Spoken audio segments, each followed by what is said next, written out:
I want to welcome everyone tonight, or today, or this afternoon.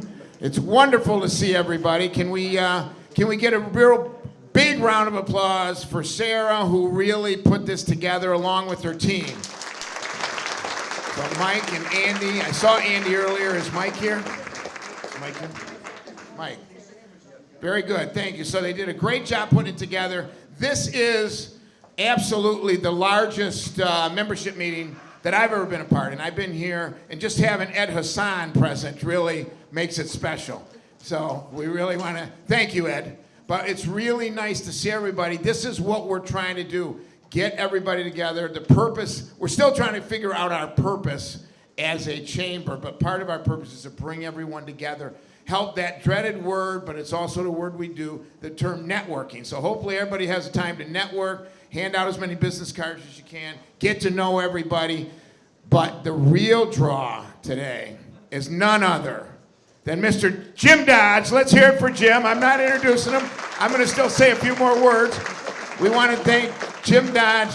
This is a semi-State of the Union, but it's going to be great to hear from him in this without the pressure. Jim, there's no pressure here, but you're going to deliver. You're deliver on all points, all promises. Okay. It's already done, but it's really good to see. I mean, and I keep saying this, but it's great. I've never seen this many people in one place for our membership meeting. So I want to thank everybody for coming. We got a lot of events coming up as we end the year. We'll have the Christmas party. We'll have the trolley. That's always that we started last year, was a big hit.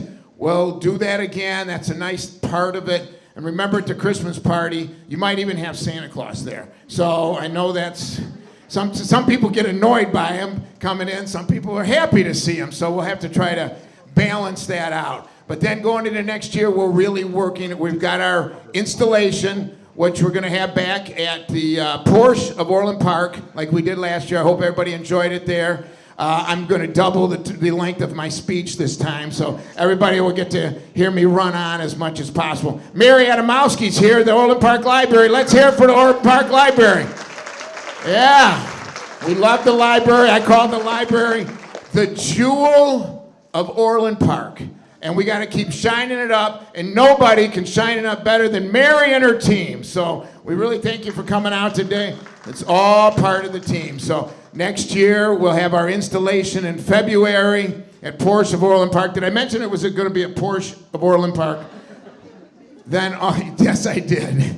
But we're really working hard on events for next year and meetings for next year, just to benefit all of you. Because that's what we're here for. We're here to benefit the membership so you can grow your businesses and take it to the next level. So I really want to thank everybody. Jackie, I want to thank you for being here. Jackie, let me hear a round of applause for Jackie. She's going to know she is the finest marketer. She puts out some great stuff for the library, and that's why the library keeps growing. So it's great to see everyone out here today. It's going to be a big year, end of the year. Going to have a big year next year, so we all look forward to it. The golf outing, the OWN luncheon. We want to make sure everybody's at the OWN luncheon next year. Those are already in the works. We've already got dates on most of it. The golf outing, the one thing I'll add about the golf outing, it's very clever, is that it's halfway to St. Patrick's Day and halfway from St. Patrick's Day, right in the middle in September. So everybody don your green. It's going to be great. Since we're talking about golf, last thing I'm going to say is, where is she? Where is Amy Coghill? Business of the month. Silver Lake. We love Silver Lake. Where else would anybody have a golf outing? Would anybody even think of having a golf outing except at Silver Lake? Thank you. Okay, I'm going to get out of here. Done the welcome. We're going to Ed Gasick. Is that next? Or you're next. Sarah's going to bring us to some details of what's going on with the chamber. Then Ed is going to Ed Gasick, President-elect. Ed, can you stand up? Ed Gasick, President-elect. In fact, can all of the board members stand up? All board members here, everybody from Glenn, Susie, everyone. And let's hear it for a round of applause. These are the ones that get up early on a Wednesday morning so they can be at the meeting at 8 o'clock and when it all works out. And we have the meeting where else? At the library, of course. So Ed Gasek is going to run the election for our board members. We have 4 on the slate for 2020. Well, it's a 3-year? I think it's a 3-year term. So hopefully, remember, you're voting for them. You're going to be stuck with them for 3 years. But we think they're all great candidates. So I'll turn it over. Sarah, take it away. All right, thank you, Dan, our president of OPACC. But first, too, since he, of course, had all of our OPACC board members stand up, I'd also like to thank the village's elected officials who came out today in support of OPACC and, of course, our business community. So if Clerk Mary Ryan Norwell can stand up. Trustee Dina Lawrence. Trustee John Lawler. And then, of course, we have Mayor Dodge. And then his wife, Linda Dodge, also is here. She's also a board member of ours as well. All righty. So, good afternoon, everyone. I'd like to start by sharing something a little personal. I grew up in a family of small business owners. My dad came from humble beginnings, a household that faced many challenges, and he knew early on that he wanted something different. He wanted to work hard, take control of his own future, and be his own boss. In the mid-1980s, after getting married in Las Vegas, he was inspired by all the limousines he saw there. When he and my mom returned to Chicago, he decided to start his own business. He bought a single limousine and launched his company. At the time, friends and family thought he was taking a huge risk, and he was. But he and my mom built that business together, and before long, they had 6 limousines, a team of drivers, and even a listing in the phone book. When was the last time you heard that word? I heard everybody kind of giggle. As the business evolved, so did he, shifting from limousines to luxury sedans, but his commitment to providing excellent service never changed. So why am I telling you this? Because I saw firsthand what it means to run a business. The excitement, the stress, the long hours, the many hats you wear, the moments when you smile for your customers even when you're completely overwhelmed, and the moments when you smile because you're proud of how far you have come. Owning or leading a business is a deeply emotional journey, and I understand that. That's why I'm so passionate about helping our local businesses thrive and why I love what I do. For those who have not met me yet, hi. My name is Sarah Steshukevich, and I'm the CEO of the Orland Park Area Chamber of Commerce. At OPACC, we're here to be your resource, your advocate, and your partner. We're incredibly thankful for the strong, diverse business community we have here in Orland Park. When a business joins our chamber, they become part of our family. They invest in us, and in return, we work hard to help them build visibility, credibility, and lasting connections. Our goal is to deliver the tools, resources, and support every member deserves. We're also proud to have the strong support of the Village of Orland Park. That partnership is powerful because when the chamber sees you, the village sees you too. We're always looking for new ways to better serve our members. One of our recent updates is our monthly membership meetings, like today. They are now lunch and learns and are held on the 4th Wednesday of every month. These sessions feature speakers like Mayor Dodge who share insights valuable across all industries of our community. We're also developing digital sessions, virtual meetings, and workshops that allow business owners who cannot step away from the office to still learn, connect, and grow with us. These online sessions will include guest speakers and resources designed to keep you informed and inspired. Additionally, I'm creating a calendar so members and prospective members can book one-on-one meetings with me. This will help me better understand your goals and how OPACC can support you directly. We also have some exciting events coming up. On November 1st from 12 to 4 p.m., we're hosting the Southland Community Expo at Orland Square Mall. This multi-chamber event is a great opportunity to showcase your business, connect with others, and engage with the broader Southland community. Booths are still available if you're interested. On November 26th at 12 p.m., we're hosting our monthly membership meeting for November at the Orland Park Public Library, sponsored by Jet's Pizza.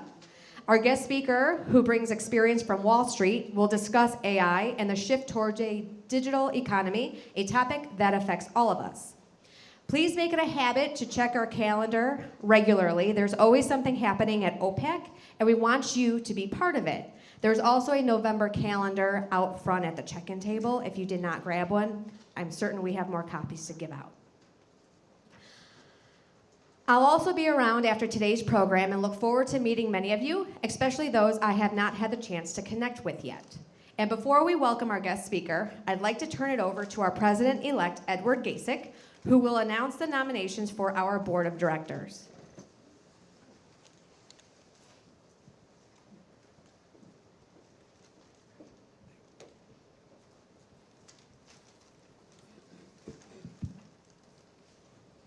Thank you and good afternoon. My name is Edward Gasick. I am the incoming president of the Orland Park Chamber Area of Commerce. Screwed that up, didn't I?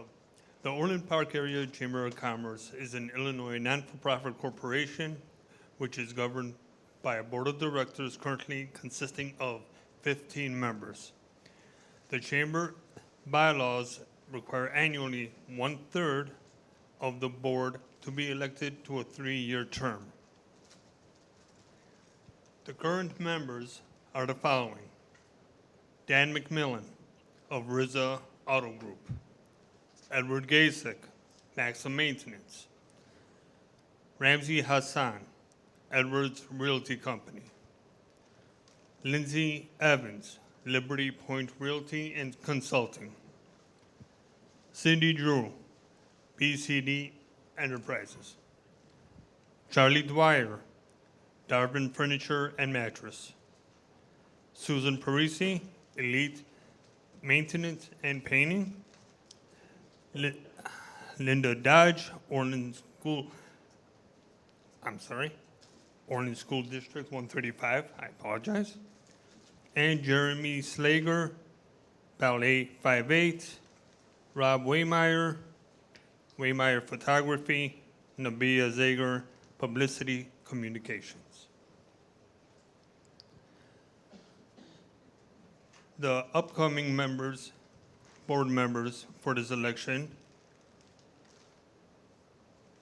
Glenn Purgowski of Dreammaker Bath Kitchen, Michael Buck, law offices of Michael A. Buck, Michelle Cruz of Edwards Realty Company, Andrew Nozel, IT Unified. Are there any nominations from the floor? All right, closing that. Motion to elect the nominees? Perfect. All in favor? Aye. If we can have the 4 new stand up board members: Glenn, Michelle, Mike, and Andrew's not here. Round of applause.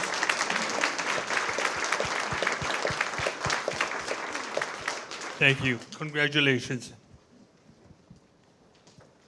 Not bad, Ed. Your first time. Nice. Good job. Let's give Ed a round of applause.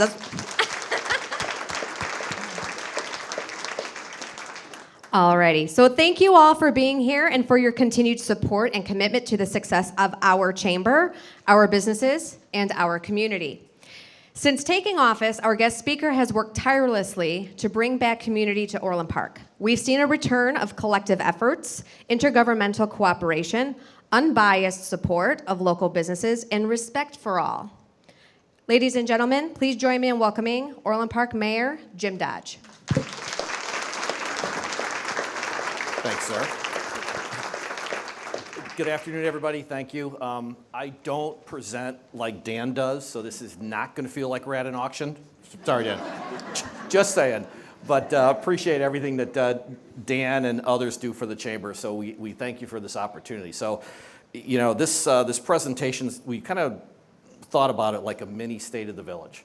just to kind of give an update on what's going on. And then I'm hoping to burn through these 93 slides in a few minutes, so that way we could have some questions. And we've got a couple of microphones, so it would be great if we could take questions from the group. So why don't we get moving?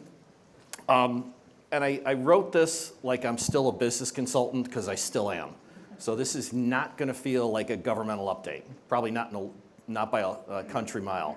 So as we go through this, just, if you want to fire a question right away, happy to take the questions, or we could do it at the end. So we thought we'd break it up into 3 basic sections, which is when you first walk into a situation, all the business leaders in here know this.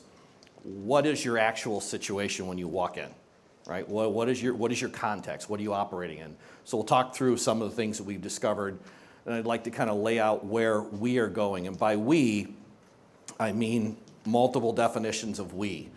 The village as an entity, the staff, the broader community, the chamber, Orland Park, how we collaborate and cooperate with our neighbors, and then a little bit about how we're going to get there. Because I think when you run for office, and I'll close with this, there's just no way you can have a conversation with the voter or the business community about exactly everything you're going to do, because there's no way to anticipate what life is going to throw at you.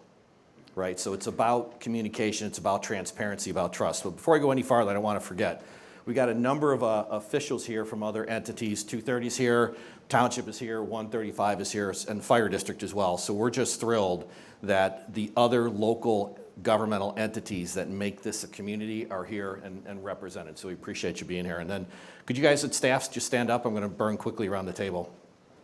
So we got George, Steve, got Ed, Chris, Kershid, and Jim. So that's your senior leadership of the village in terms of staff. So I just want to acknowledge them, because I just happen to be the speaker. They had a lot to do with the successes that I'm about to tell you about. All right, so let's kind of dive in. And like I said, this is not I didn't write this like a formal public state of the village address. I kind of was thinking about this, well, if I was talking to business communities, and what would I do, what would I say, how do I think? And so I just did a simple SWOT analysis. I think everybody's used to that framework. So what are our strengths? The revenues are up, but from my chair, largely due to tax increases. Well, you can't do that forever. You simply can't outprice yourself versus Tinley Park versus Will County. So we are mindful, and I think George, and I talk about this pretty much every day, just where are we on the finances? The audits are completed. Staff went through a hell of a lot of work to get that done, so that's behind us now, and the audits came back clean. There's a fairly healthy new development pipeline. I'm going to touch on that in a moment. And I will tell you, from my experience before in the village board, but also my experience in the private sector, we've got really good staff in terms of their skill and their will to serve. And so one of the things that John, Dina, myself, and the new board are trying to do is affect some culture change, so it's easier for them to say, here's a better idea than what you just said. I'm okay with that, right? That's how we're going to serve people well. Weaknesses, there is... I can be somewhat glib, so I apologize in advance. There's no way in hell we're going to let the village get the $271 million worth of total debt. That's not happening. So on the current projected plans and all the suggestions of what's been said, we could be on $271 million worth of debt in, 5 years, George? Not happening. That is not happening. VOP relationship, I think in many ways, some of the relationships and reputation of Orland Park has been damaged, so there's a work culture. I want staff to be really comfortable.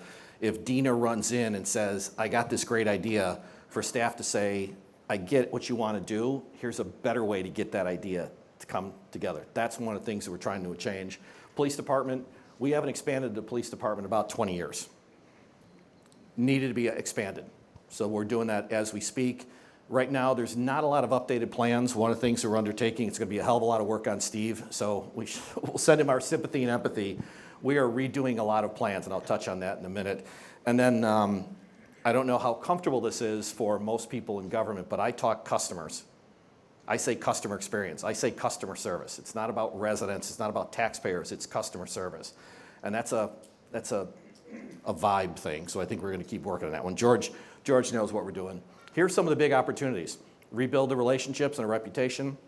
Move to that customer mindset. We just mentioned that. I want the total tax load. There's new utility taxes. There's an increase in the sales tax. We've got to figure out what we're going to be doing with the tax load soon. So we're going to work like hell to reduce that total projected debt load. I just don't think Orland Park's balance sheet can take that without a hell of a lot of increases. Does anybody here want to see your property taxes go up? No takers? That's pretty much the same answer I've gotten for 32 years, and that's one of the things we're working on to fix that. And then the strategic plan, I'm going to go into that in a little bit more detail in a second. How do all these pieces come together so that when the board votes and the board sets a policy decision, staff knows exactly the marching orders and how they're going to go get things done? And then the threats, somebody asked me recently, what keeps you awake at night? And it was pretty simple. I really do believe that the US economy is very uneven right now. You're probably seeing it in your business. Some customer segments, they're taking the cover off the ball and doing really well. Some are hurting. You see pressure, you see a lot of pressure points in the US economy. If we go into a recession, however that happens, we immediately have a revenue problem in Orland Park because of our dependency on sales tax. So we're deeply mindful of that. We've talked about that as a team. The other thing, and I'm going to touch on how we're going to use AI, but AI has great potential and great risk for Orland Park. One of my number one concerns with artificial intelligence generally in the economy is structural changes to the job market. We don't know how that's going to impact the US economy in terms of jobs. It could be 5 years of hell. It could be 3 years, then great. You know, none of the forecasts, none of the projections are all that solid right now in terms of how that's going to help us. And then how do we complete Orland? How do we finish this town with intentionality? You know, I'll show you some things in a second to show why we're posing that question to ourselves from a policy perspective. So one of the first things we did, a little bit of the State of the Village address, is we immediately started making changes to the spending trajectory. So that $10 million is a headline number.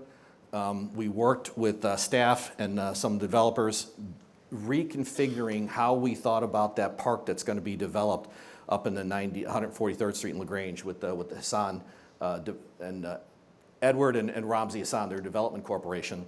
It's like, okay, do we really need to put all this stuff here? Because then we got to start moving big infrastructure pipes. Let's not do that. That was $2 million in a stroke to save that money. We worked with engineering and public works to make sure that we didn't put the new circle on 153rd and Ravinia over critical infrastructure that if it ever broke, we then have a lot more expenses. It's just simple things where we're working with staff to make sure that we're getting this stuff right. We're redesigning that route. We didn't buy the Jumbotrons. I know that was a politically hot topic for a while. I just didn't feel a compelling need to see really big images of cover bands that cost us about 300 grand a stroke. We're just not doing that. Sorry. Elections have consequences. This is what we're doing. And then we recently went through a RFP on insurance. So between the health insurance for our staff and the property casualty liability insurance, all those combined, we're probably looking at about $1 million right off the top in terms of savings. And because of the cooperative, and I want to give credit to George, he's the one who brought this idea forward initially, and we got it done. That cooperative should net us a total of $7.5 million worth of savings on insurance over the next 5 years. It's one of the first things we did as a broader team. We kind of went after it, you know, kind of hard. Let me jump back out. So let me explain this graphic. So you can see that little red dot in there. That's basically the center point of Orland Park. And this is data that our economic development team looks at all the time. So Orland Park attracts 13 million visitors a year. 13 million come to Orland Park, right? That's still a staggering number. Roughly 6 million go to retail. So Ed, the source is Placer AI? Correct. So we look at that data all the time because as we start thinking about this as a board, we have to know what we look like economically and where these, how we're going to draw this. So what you see, the different shades of blue show you from where all these people come. That's a really big trading area. That's one of the reasons why with our development community friends, we're trying to make sure that Orland is top of the list for everybody who wants to build a business to say, we got to be in Orland. I'd love a lot more people to say, I want to live in Orland. That little gem logo, that started some number of years back. I really do want to get Orland Park back to being what I would call the gem of the southwest suburbs. The reason we're sharing all this is how we are now thinking about the village of Orland Park with you, for you. Did I get this to advance? I'm going to use the strategy word, intentionality. And everybody's seen this map. We're a big upside down L. You can see Orland Park, right? All those yellow spots to the west side of town, if you can see it out there, I don't know if my laser is working. Staff said I had a little laser, which is kind of fun, but I'm not going to use that. All that yellow on the west side of town and a lot of these other parcels, there's 2,000 acres of raw land in Orland Park ready to be developed. 2,000 acres. 3 houses an acre, that's 6,000 homes. That's a whole bunch of customers. That's a whole bunch of kids in schools. That's needs for new schools. I mean, it just makes the town bigger. So we're trying to be very, very thoughtful as a broader team, the elected officials, the staff, how we get input from the business community and from the residents about how we do this well. And then the other piece is there's 2 Orlands, right? There's the boxes here just kind of like the heavily intense commercial areas, up and down LaGrange, 159th over on Harlem. No news here. But that's not the Orland where a lot of people live, right? Orland's one of the few places in Illinois, I think, that has 66 parks for a town this size. I mean, you're basically not much more than a mile. Every home in Orland Park is barely more than a mile from a park. We're pretty proud of that. But, you know, you have to pay attention to that from your operating expenses, which is what we do. Let me back up here. So the next piece, so where are we going? And the first thing we did, the first priority for this budget, because we all were sworn in May, you got a relatively short time to absorb a hell of a lot of facts. God love Dina Lawrence and John because they plunged into a lot of the big projects and are kind of taking ownership and getting some stuff done. We wanted to invest in public safety. I mentioned earlier, call volume keeps going up. And it's everything from retail theft to one neighbor doesn't like the other neighbor's dog walking across their front lawn. Right? You get a pretty broad range. It's kind of fun. I can't share them all, but it's kind of fun, the range of emails I get in terms of problems that Mary, my assistant, she's great about taking some of those calls. So we're expanding that police force. So have you heard about the 12-hour shifts? So just a brief note, with a 12-hour shift, our police officers schedule their time in 2-week increments. So they'll work 2 days, have a few days off, work a few more days. So over the course of the 2 weeks, they'll have more weekends, more time with their family. This is a really big deal for our younger workers, to put it bluntly. Our police department just wanted a different work-life balance. Full stop, that was the ask. We were able to get it done. It had been brought up before, it wasn't acted on, we've got it done. And at the same time, the chief, to his credit, said, you know, Jim, we really do need a bigger police department. So we kind of thought that through. So we are adding more police officers and we're going to 12-hour shifts. So what you will soon see in February when this thing gets spooled up is on any given shift, you'll have 11 deployable police officers on the streets in Orland Park. Right now, it's 8, 10, and 8. So you're gonna have more police officers on the street because a number one complaint we get is speeders. People just doing that California rolling stop. I think nobody here in the room has ever done those, correct? Never sped, never do California rolling stops. So we're going to be more aggressive about enforcing those because we think it's important for quality of life in the community. And oops, Bill was kind of fast. And then we're adding, that's Holly. I don't know if you guys saw the meeting the other night. She's a real cutie. So she is our new therapy dog. She's in training today because we did ask her to make a guest appearance, but you know, the police department had other plans for her in terms of what she's doing. So we're going to get a second dog. And the point of this is to have almost constant availability of a therapy dog. This is primarily for staff and to walk through the schools and just kind of have that presence. So this is not any kind of, you know, doesn't have hard police duties. It's a therapy dog. So we're excited about this program. This was courtesy of Cook County. So Holly came to us effectively for free, correct? From a program with the Cook County Sheriff's Office. So we're very grateful for that. And I think she was picked up out of a shelter. Cicero Shelter. So she's a shelter dog and she's in training right now, and so far so good because she's just a fun dog and gorgeous eyes, right? The other thing we're working on, Tad's not here, but as soon as I met Tad, I said, artificial intelligence. And the point of the exercise with AI is how do we leverage the technology so that we could serve people better? I'll give you one simple case study. We had a meeting with Google, and a young man who works at Google, lives near Orland Park, showed an agentic AI solution he wrote. So agentic AI is just artificial intelligence talking to itself to get better. It's a very simple definition.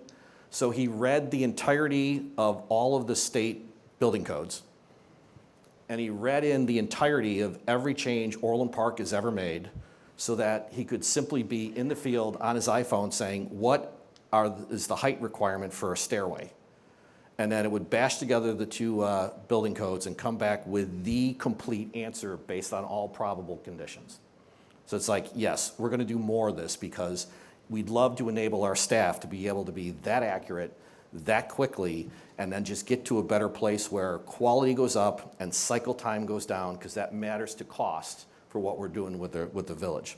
The other piece is internal. We're just now getting all the licensing in place for a number of our staff so that they could start playing with artificial intelligence, because why wouldn't you want to accelerate productivity? There's always more work than we can get to with our current staff load. Well, why wouldn't I hand our folks, better use of technology so you can serve this? And I'm quite excited about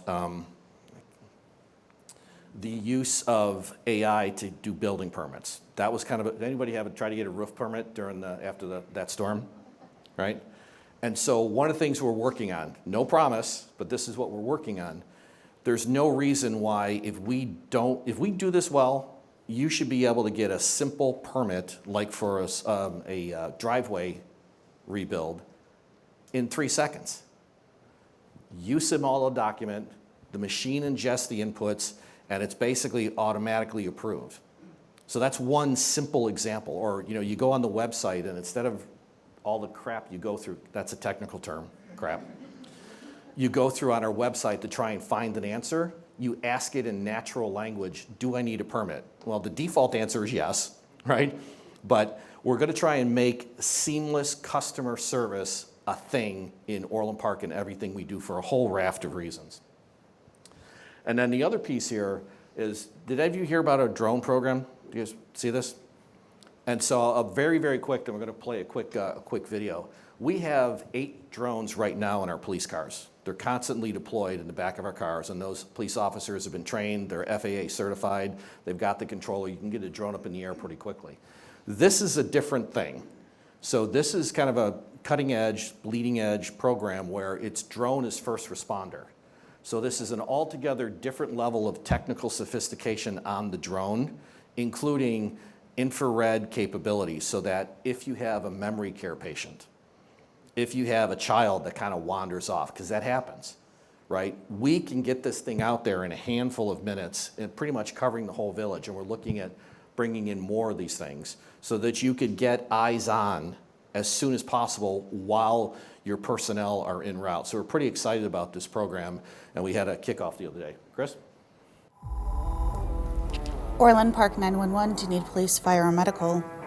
12, tenants, a missing male adult. 10-4, a drone needs to be deployed.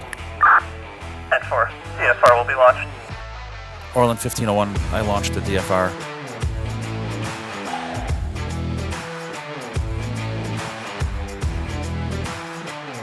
Last 5 to 10 minutes, male white, red and black flannel shirt, blue jeans. Orland 1501, I'm approaching Orland Junior High, looking for the subject now. I think I have him. Orland 1501, the K-9 unit just arrived on scene. He's walking up to the subject now.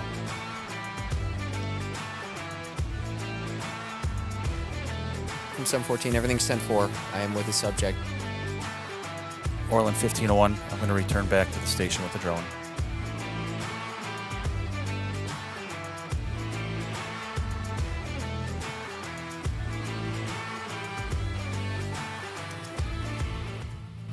All right, if you don't mind, Chris, you started in the video. Got to stand. Take your bow.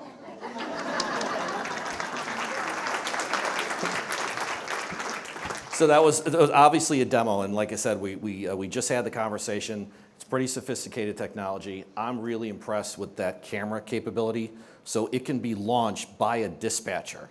Doesn't have to be launched by a police officer in the field. So once a call comes in and it's an emergency and this asset can get there quicker, that thing gets launched soon from dispatch, and then it just kind of brings the whole system together.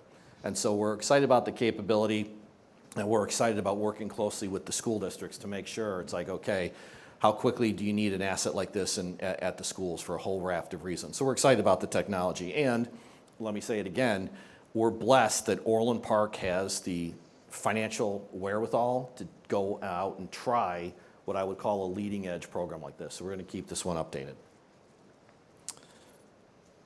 All right. So I mentioned earlier that we immediately started to kind of cut or trim some of our expenses. We also said we're going to spend some money, right? So truth be told. And one of the things that we're looking at is our staffing levels. I think it's fair to say that we, John, Joanna, Dina, and I, we came in office with Mary as our clerk. We had an open question, and it's really simply this. Do we have the right staffing doing the right things with the right technology to maximize the value for what people are paying us? Doesn't sound like an elected official question, right? That's just, I got a private sector brain, so that's how we're thinking. So we worked it out with George, and we saw some critical staffing needs that we had, and we amended the budget to do this. As you can imagine, a little bit of a consternation over that, but it was the right thing to do. And we're in pretty good shape. So I'm not going to go through all the lists, but we are going to invest in staff because we are a service delivery organization. We don't make anything. We don't deliver anything. We provide service. So George and I have been very, very clear about our, air quotes, business model, about what that means, what we do, and how we're going to do it. I'm thrilled about our intern program as well to give some folks, some experience. We're going to broaden our outreach. So we completely blew up the entire advisory board ecosystem to start over. So there's a long list here. I'm not going to read this, but we, the new board, and with the support of the current board members, we wanted to kind of open up that aperture so we get more input from our customers. And that's one of the reasons why we're trying to get a little bit deeper, more enmeshed with the chamber as well to make sure we're hearing from it. So these are very focused advisory boards. So I want people with passion and energy to go answer questions with John, with Dina. How do we do better conservation and sustainability? How do we really think through, do we want more parks? Do we want more fields? Or do we want better fields? And what does that mean economically? Work in progress. Community feedback. You guys probably saw some of the discussions that were going on with the parks. We just want to make sure that ecosystem functions so that everybody is heard. Right, you still have to make some tough decisions. You don't have infinite wealth. You don't have infinite goods. So you try to make the best decisions. So we're encouraging people to speak up and do the right things. And one of the things that we try to do immediately is I want to revive our Veterans Banner program. It was getting expensive. I didn't want price to be an impediment to families honoring their veterans.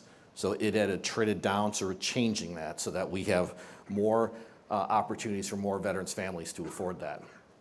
Orland's Block Party, I think many people know here that we moved it back to Taste of Orland. That was a little bit of controversy. We moved it back to the Village Hall, excuse me. A little bit of controversy, right thing to do. 35,000 people, I think, was their attendance. Right, so it was pretty popular. We got some ideas for making it bigger and better. Personally, I think this is a far better location for that type of event than at Centennial Park West. I know there might be some disagreement on that one. Let's fire some questions here. I'm going to try and wrap up shortly. Let's hear from it. And St. Mike's came back. I was thrilled to see the banner, but the real point is John Lawler is the one who kind of really grabbed this one and worked closely with the folks at St. Mike's, and it was a pretty easy solve. You get a bunch of people around the table. You had the fire district there. You had the police there. You had staff. You had John. You had St. Mike's. What about this? What about that? What about this? What about that? And I think in the course of John, 2-3 meetings, we had this settled. So I'm thrilled that it's back, but it's not all me. It was a team win. The other piece is, I'll be very brief on this one. We changed the ethics requirements. So we're going to do everything we can to make sure there are no more undisclosed conflicts of interest between business owners and elected officials.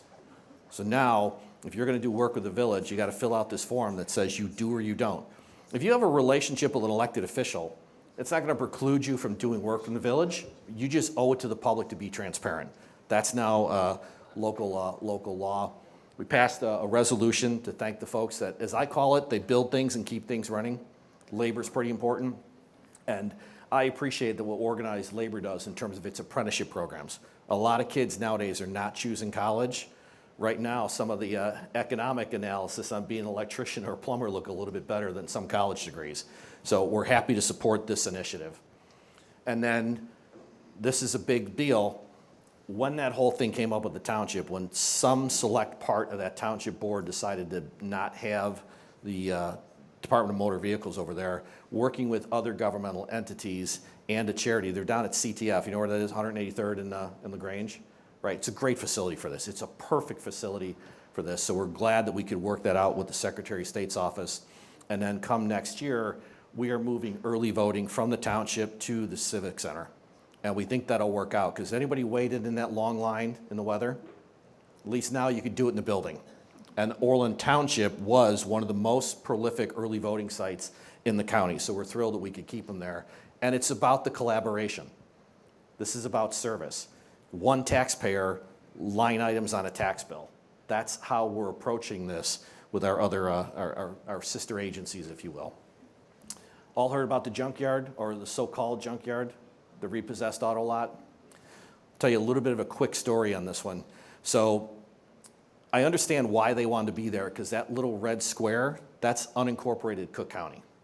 And the big yellow square represents an area that we have had some challenges with over the years. At the north, you got 167th. At the south, you're just south of where Southwest Highway is. We heard from the residents that they did not like the idea of a repossessed auto yard being across the street. You can see the subdivisions. It's as plain as day when you look at the aerial map. We just said, we're buying the property. The easiest way to solve that problem aggressively was just to go find $1 million, not cheap, tends not to be laying around. We just bought the property. Why do you care? That little red box now allows us to have much more serious conversations with all those other properties who are not compliant to come into the Orland Park. So there was to fix the problem with the junkyard and be pretty aggressive with public monies to solve a broader public problem. So we're going to be working on a sub-area plan, and most of the land you see north and south of that red square is going back into the floodplains. There's a lot of money that's going to be spent restoring that to a floodplain status and solving the flooding on South Wolf Road.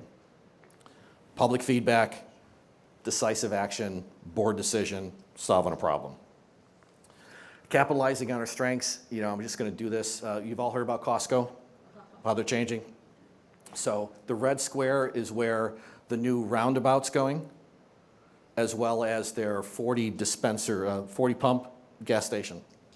So Costco's going to close their current gas station and move it over across the street, courtesy of the Edwards Corporation. The Weber Grill is being built as we speak. So they just got the email the other day about the grand opening. So we're thrilled that that project is formally moving. There's a major retailer who owns the property at 159th and LaGrange. They're looking at about 250,000 square feet of building, which is a pretty big building. And we're excited about what that does, because this is an area that could have gone to a TIF and was originally talked about for apartments. Thrilled that it's worked out, that it's going to be commercial. Benefits the township, benefits the fire district, benefits the village. It's just the right thing to do for Orland Park, so I'm thrilled that that's coming through. And many of you know Dick's House of Sports. I think we're down to, one paragraph in the agreement to get them going.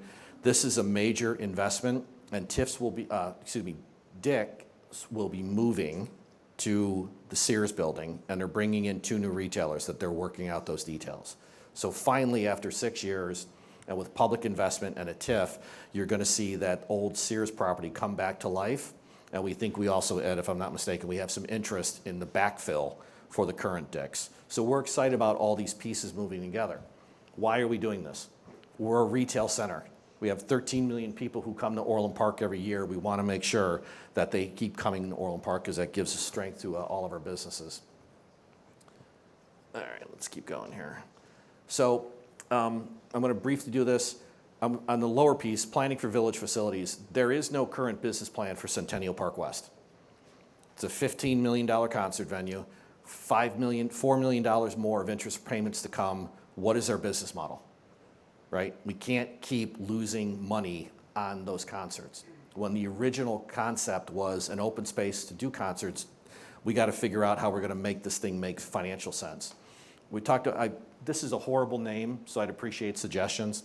Calling it an Eastern Field House it was pretty clear as we were going around the town, people on the northeast part of Orland Park, east of LaGrange, north of 159th Street, they don't really use Sportsplex all that much. We don't really have a big asset that's sports-oriented on the east side of town, so we're gonna take a look at that. You know, John and some of the groups are pretty passionate about that as well. So we call it an Eastern Fieldhouse. I don't know what to call this. So if you guys, maybe we'll have a contest and the chamber can help name this thing if we get this right. And on a performing arts center, a number of us are really excited about the idea of a performing arts center. And some of that idea came from John and Joanna, but also from Edward Hassan about what do we do up at 143rd and LaGrange to really have multiple mixed use to kind of drive usage, right? We want people coming to the restaurants, we want people coming to Orland. And so we've got to think that through. That could be a $10 million decision. And so that's one of the things that we're working on. American 250, we're going to start that. I'm going to keep moving forward on this one. And so before we tell you how we're going to get there, everybody knows Jim Egger, and one of my favorite politicians in Illinois. And he always basically posed the question to people who wanted to serve in government or to run, which is, why did you run?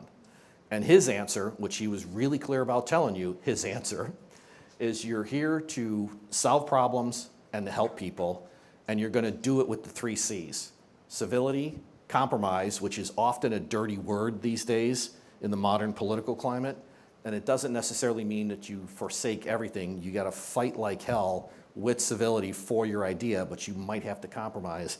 And then finally, the compassion piece was, okay, how do you do this well for the people that you're serving? Never forget that. And I made my picture deliberately smaller. Staff wanted to make it bigger, but I wasn't going to do that. I'm not on Governor Egger's level. The governing philosophy is the greatest good for the greatest number. It doesn't mean perfect. It doesn't mean everybody agrees. That's just one of the things that everybody here is a business. You know that. You make business decisions all the time. And then the other big question, which we're wrestling with, how much local government do you want and what are you willing to pay for it? I didn't see any hands when I asked facetiously about a property tax increase. I've never seen anybody volunteer to want to pay more for money. So our challenge as elected official and senior staff, how do you do this well, right? And then how do you deliver value? So not going to go through this. I'd rather stop and take a couple of questions. Here's the agenda. We're going to manage that money better. We're going to improve on service delivery. I take that really, really seriously. And there's 3 parts. We talked about the people, we talked about the processes, and we talked about the technology. And while we just are getting through our budget process, we're going to go aggressively at creating a proper strategic plan for the village. And by that I mean a comprehensive land use plan, a redone capital improvement budget. We've got sub-area plans. We've got to dust off and fix the I-80 plans. Old Orland needs a comprehensive look in planning. Orland Gateway is the area on LaGrange south of 143rd Street, and then Harlem Avenue. I've had business owners over there tell me it feels like the forgotten part of Orland. Well, that shouldn't happen. So we're going to work on that one. We're doing outreach. We're in an RFP right now for lobbying. Whether you like the idea or not, you have to have a presence in Springfield if you're going to secure $85 million to do 143rd Street. That's just the way the system works. So we are going to do some lobbying. We're going to push forward pretty aggressively with downtown Orland Park. Thrilled to see Weber Grow coming, and then residential development. One of the things I've heard routinely from residents, we'd like to downsize, we'd like to stay in Orland, can't find the right housing product. And a lot of people are pretty, ranch duplexes seem to be pretty popular right now. They're making a ton of money. So we're trying to figure out as a plan how we get or attract senior-oriented development. That took longer than I thought. I apologize, but I would love to take some questions. There got to be some feedback. There got to be some hard questions. Jim, can I just say something? Shoot. More of a thank you. Since you've come into office, it has been more exposure for everybody, giving us a chance. I want to thank you for this idea that I don't know if you came up with or somebody as brilliant as Steve came up with, to do the Citizens Academy. And it's really opened us up. I saw, we got to spend time over at Public Works. And let me tell you, everyone who hasn't seen where Public Works does, that's what really helps separate Orland Park from some other municipalities. Public Works does. But taking that a step further, you're getting us involved. I was talking to John a little this morning. The commissions, what do you really see as the commissions and how they're going to work? And I encourage everyone to try to get on a commission because it's very rewarding to try to help out and do some of the things you're talking about up here. Yeah, I'll give you 2 quick examples. So on the Economic Development Advisory Board, I'd love that group to take on the question, how do you want to finish Orland Park? You know, we talked about the 2,000 acres. Retail is a high churn business, right? We're not going to get I-80 to ever develop to look like I-88 in DuPage County. That's just not going to happen. I don't think anybody really wants big box warehouse distribution centers. So what do we do?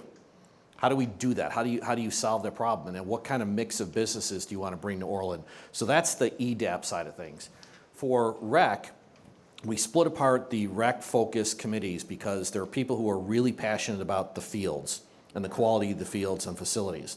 There's other folks who are really passionate about cultural arts, where how do we do this well for cultural arts in terms of supporting that?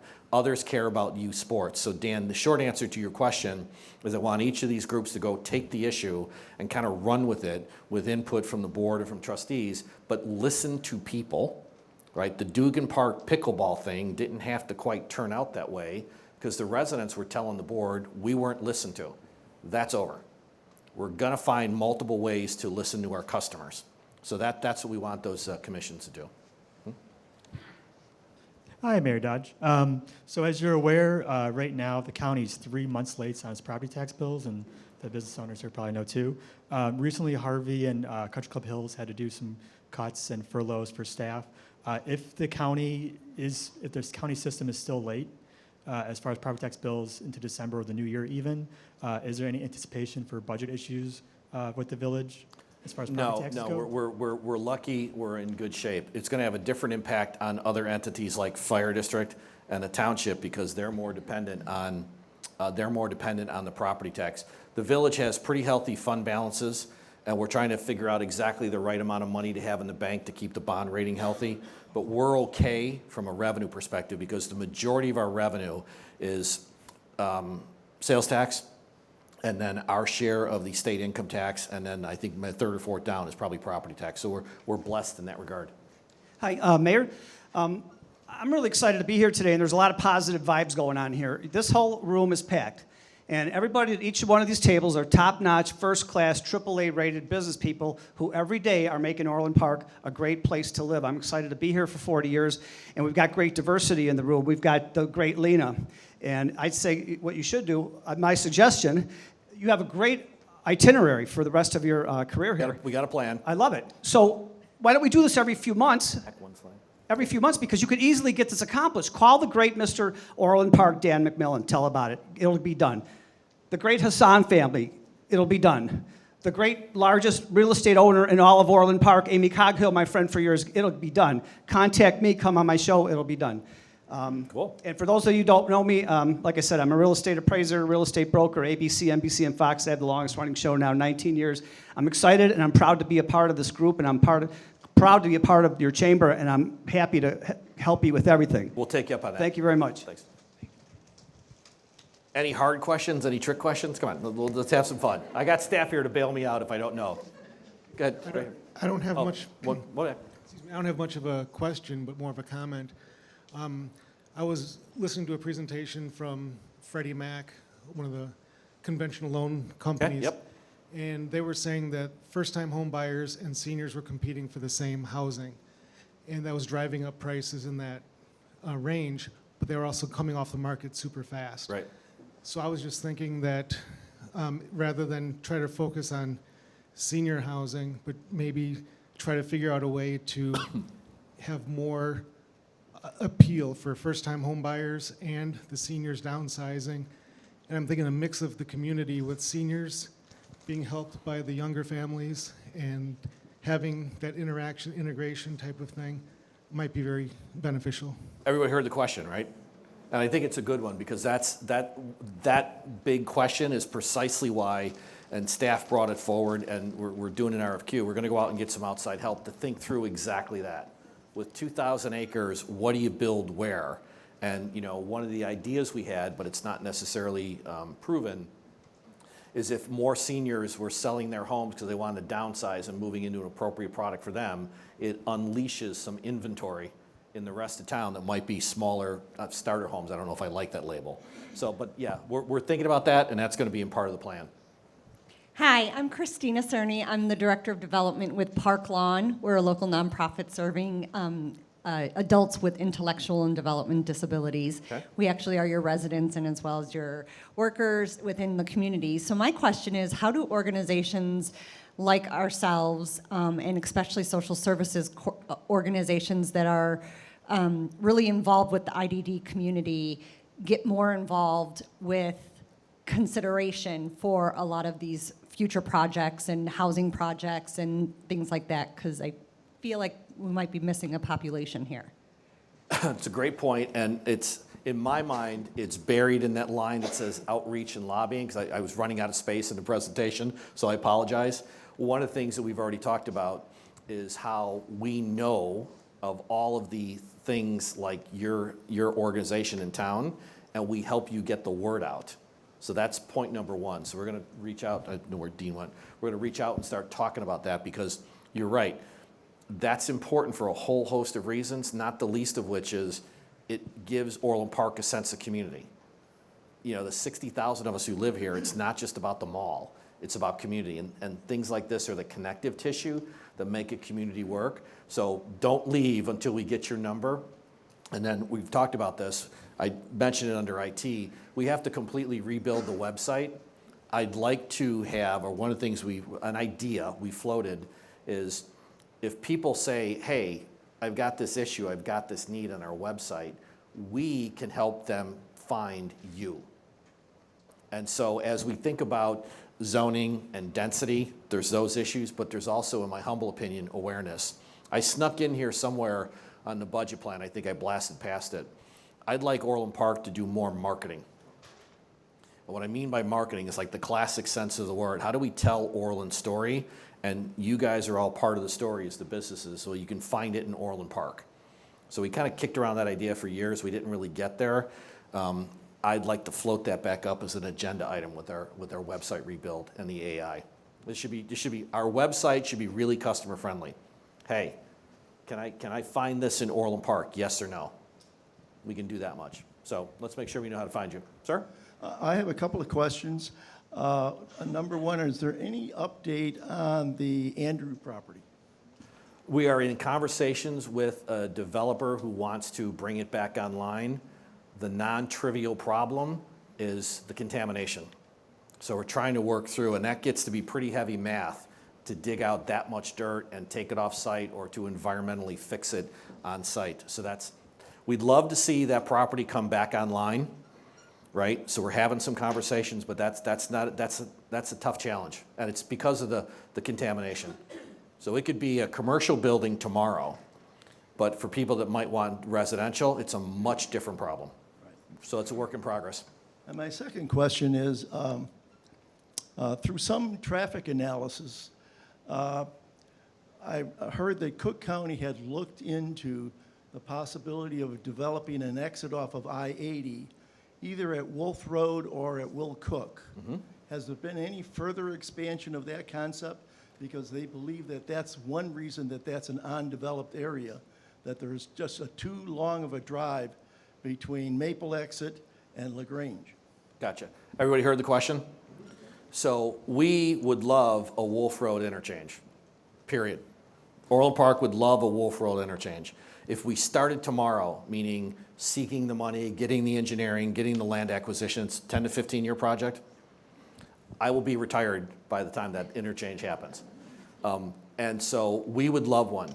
Historically, if you're IDOT and you've got a known challenge like you need a new interchange off of a major interstate, if you got two towns that border each other, if one doesn't want it, project's over. And so historically, and I want to be really careful with that word, historically, Mokina has not wanted an interchange at Wolf. We are in process to re-engage with all the communities around us to have these kind of conversations. So that's the Wolf Road. Will Cook / Town Line Road, because it's Town Line south of the highway, would be a great location as well, but there's 5 or 6 homes sitting exactly where those clover leaves would be. So now you have an altogether different issue with eminent domain, tearing up somebody's property, buying their houses. So we, the village, want the interchange. We've started the process to try and have that conversation with our neighboring communities, so we maybe someday get it. It's probably, what, a $100 million project? And I could assure you the state of Illinois just doesn't cough up $100 million easily. We've been trying. But I appreciate those questions. Shoot.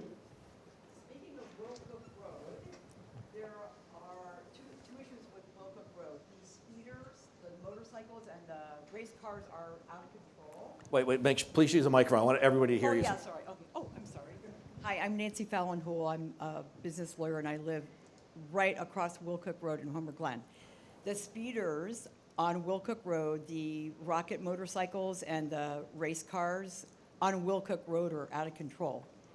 Second thing about Will Cook Road is there is a invasive species of those Bradford pear trees on the Orland Park side of Will Cook Road that are all the way up and down, and they're blowing into people's properties. They're an uncontrollable tree. They should be cut down and the roots taken out. I realize it's county property, but it's on the Orland Park side, but it's also on the Homer Glen side as well.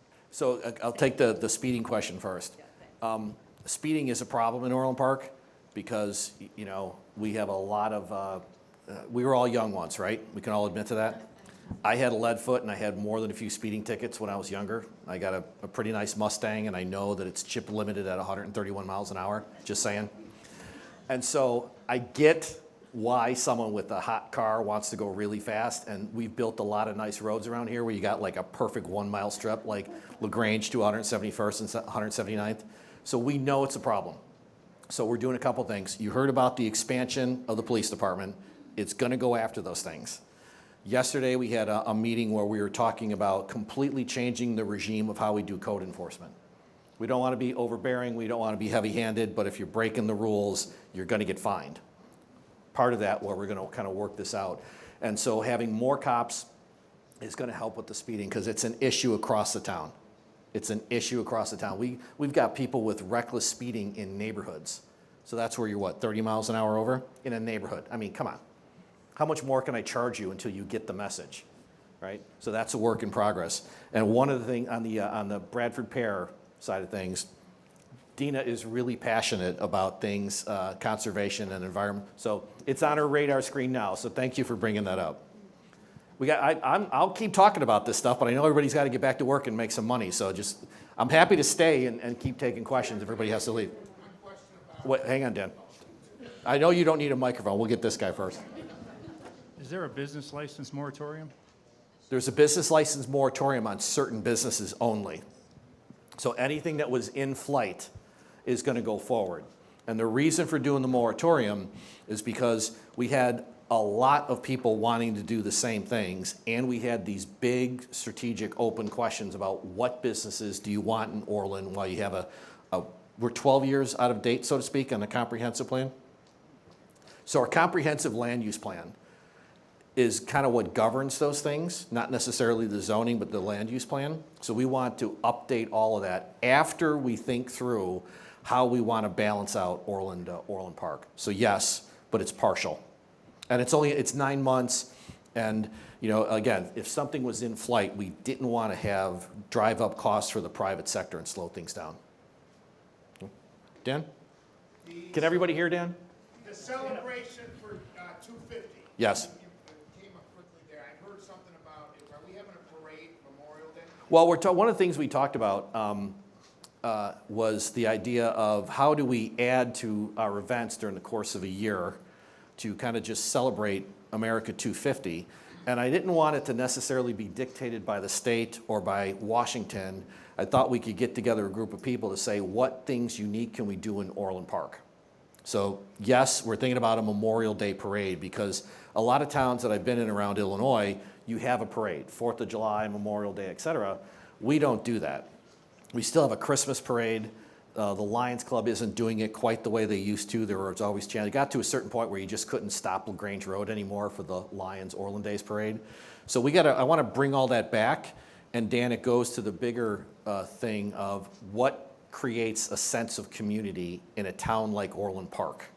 And that's, given the commercial district and the size and the shape and the whole thing, how do you do that well? So it's a work in progress, brother. They gave me a microphone, and I'm Irish, so I'll keep talking. So, anything else? Seriously, I'm happy to stay. I know people have to get back to work, or we're over the slotted time, but I'm more than happy to keep talking about Orland Park, or to listen. Probably a better idea. Anybody? The property on 153rd, which is a parking lot that used to be a large company. Was this gentleman? That's Andrew, yes. That's the one you're talking about? That's the Andrew property by Crystal Tree. But it has an environmental issue under it? Yeah, it's got an NFR, no further remediation, because they cleaned the dirt enough to allow commercial construction, but the developer is interested in doing homes. So round numbers, that's $8-10 million worth of cleanup. $8 to $10 million worth of cleanup to make it environmentally safe. So, okay, so would love to see it back in the property tax rolls. How do we do this from a financial perspective? Like I said, we're not getting the $271 million worth of debt. We're just not. I think that was a tougher problem than Bradford pear trees, but I'll talk to Dina after the, you see that? There you go. The roots are bad. Same thing with the buckthorn, right? And buckthorn too. Evil. Before we go, any ideas, anything that we missed as a team? This is just a representation of a lot of stuff we're doing. What did we miss? Anything? Shoot, brother. You have 143rd Street expansion on it, but you didn't talk about it. Okay. Very, very short version. So the project, Khurshid, keep my math right. So from Southwest Highway to Will Cook, total project, 85 million. Just the intersection alone at 143rd and Southwest Highway is 22 million? 22 million. So it's in phases. We were able to work to get it back onto the state's consideration set for their multi-year plans. And so it's a work in progress, but there's still a funding gap. So when you hear that we're out, hiring lobbyists, that's because Khurshid does engineering.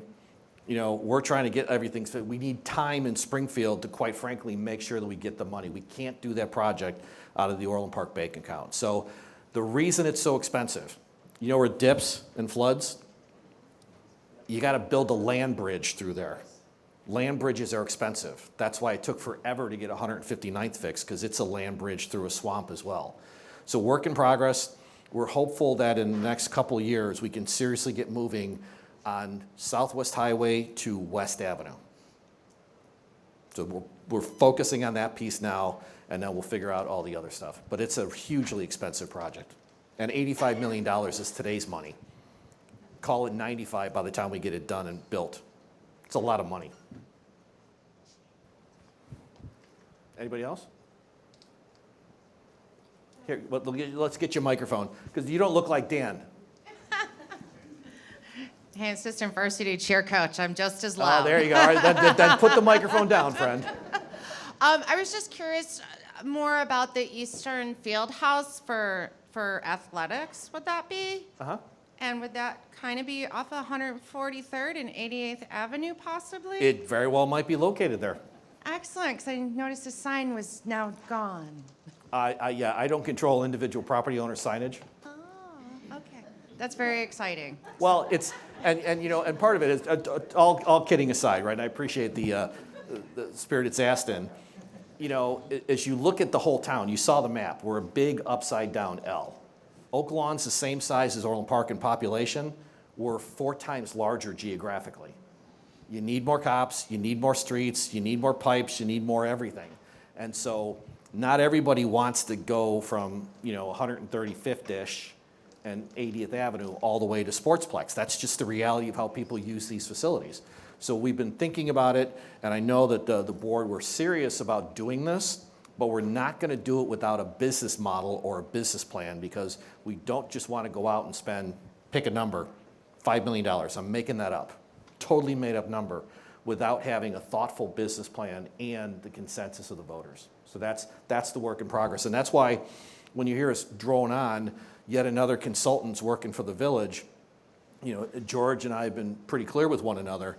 The staff is really overloaded with a lot of work. You need deep expertise on what it costs to build, what it costs to run, and then Ray and his team, for example, would be running the thing going forward. Well, what are we building? What do people want? Who do we ask? How do you do all those questions that you would undertake if you were making a big strategic decision? That's exactly the kind of discipline we're doing in Orland. Make sense? Okay. Like I said, I love Orland Park, so I'll keep going. Go ahead, Tracy. And if you guys got to leave and go back to work and make some money, I'm not going to be we'll do that. So more so than a question, this is a thank you, Mayor Dodge, to you and the trustees for all you're doing. I was in the Frederick T. Owens Village Hall the other night, so I want to say thank you. But I also want to recognize a comment from earlier. For those of you that aren't familiar with the Citizen Academy, it's amazing. I participated in this time, and you get to go to these different departments and hear directly from the leaders and their staff. So kudos, so you can hear it from me. Kudos for each and every one of you for the work that you do and the presentation you make to answer some of the questions we've always wanted to ask, but we're too embarrassed. But it's also a great way to meet other community members. So I hope the Village of Orland continues to do this Citizens Academy so you can learn about the place that you love and find out who these leaders are and what they do so you know the difference between engineering and public works. And you go over to the police department and you hear about facilities and park and rec. It is well worth your time because this is our home and where our businesses are, and we've got really great staff and awesome leaders. So that's my commercial for the Citizens Academy. I just want to say thank you again. Thank you, thank you. So one ask, thanks Tracy. I'll stop, but the one ask I have of the chamber as an entity and as you as individual, if you have an idea, please get a hold of us, right? If you see something that we need to fix, if you see something we need to work on, get a hold of us, right? Because we just want to make sure that we're open to the customer feedback, and I mean customer in a really broad sense. So with that, I'll turn the microphone off, but happy to stick around and take more questions. So thank you.